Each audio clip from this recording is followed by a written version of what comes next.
O que vale para nós hoje é termos realmente uma terra onde nós vamos deixar, não só para nós, mas principalmente para as nossas próximas gerações, que seja uma terra sustentável, onde eles poderão ter uma vida digna, boa, e para isso cabe a nós estarmos preparando esse caminho para essas futuras gerações. Eu acho que urgência é realmente fazer o mundo ser sustentável, fazer o mundo ser um mundo bom e onde que você não tem a degradação que está tendo a olhos vistos, como nós estamos vendo o tempo inteiro. As políticas públicas têm que ser redirecionadas e nós estamos querendo chamar a atenção para aquilo que eu chamo de agregar valor. Nós temos que deixar de ser commodities para produzir riquezas e beneficiar e agregar empregos no país, sustentável, de uma maneira que todas as pessoas vão precisar de 8 milhões de emprego no mundo inteiro, segundo dados da OIT. Nós temos que melhorar a parte de acidentes do trabalho, que no mundo tem 6.300 mortes e que por dia e que representam 4,1% do PIB mundial. Então essa é a ideia de a gente passar para mudar e transformar a mentalidade dos nossos jovens.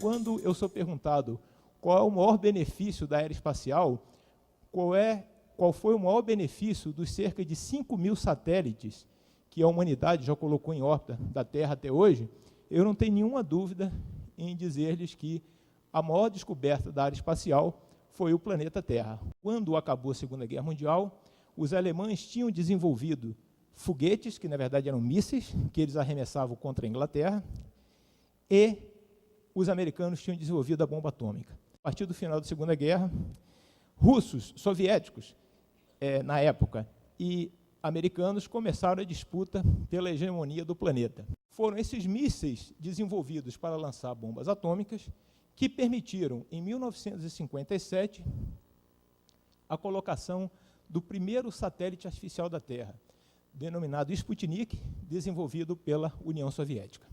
Os Estados Unidos, do ano de 1968, era um inferno na Terra, porque eles também lutavam no Vietnã, e havia forte oposição americana, do cidadão americano, contra a guerra do Vietnã. Mas eles decidiram, então, adiantar uma viagem à Lua, e eles orbitaram a Lua no dia 24, na noite do dia 24 de dezembro de 1968. E a grande descoberta da missão, essa chamada Apollo 8, eles não pousaram na Lua, mas eles deram a volta ao redor da Lua com 3 seres humanos. A maior descoberta foi exatamente a Terra.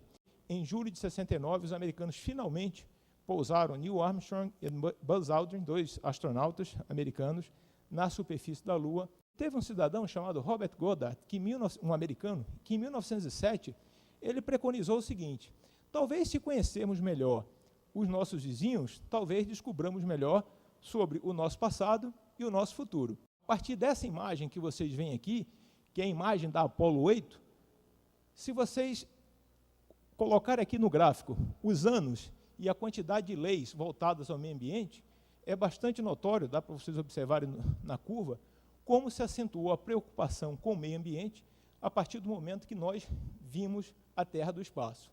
E aquela imagem levou um dos astronautas da missão Apollo 8, chamado Bill Anders, dizer o seguinte: nós viemos tão longe para explorar a Lua, e a Lua está a 384 mil quilômetros da Terra, e viemos explorar a Lua e acabamos descobrindo a Terra.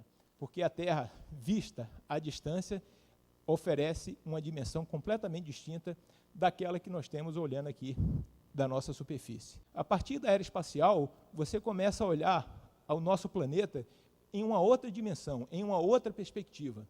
E isso, então, dá aquela ideia de que as fronteiras existentes entre os países, as culturas distintas, as línguas distintas e todas as rivalidades que existem, elas não fazem absolutamente qualquer sentido. Nós hoje já estamos olhando planetas fora do Sistema Solar e já identificamos cerca de 1.000 planetas fora do Sistema Solar.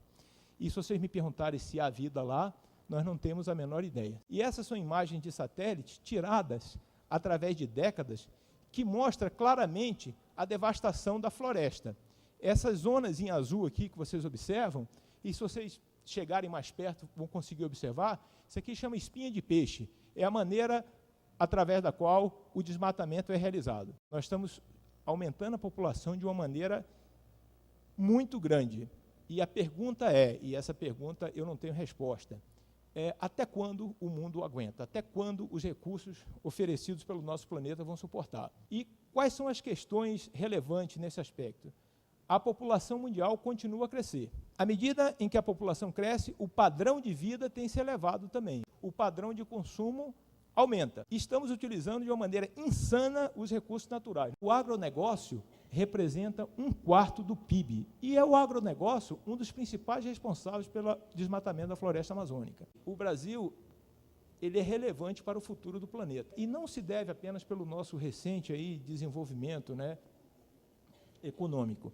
É porque quando se olha para o Brasil e os recursos que o Brasil tem, a floresta amazônica, o mundo fica encantado. Ou seja, o futuro da Terra passa necessariamente pelo Brasil. A questão é o que nós, brasileiros, vamos fazer com esses recursos.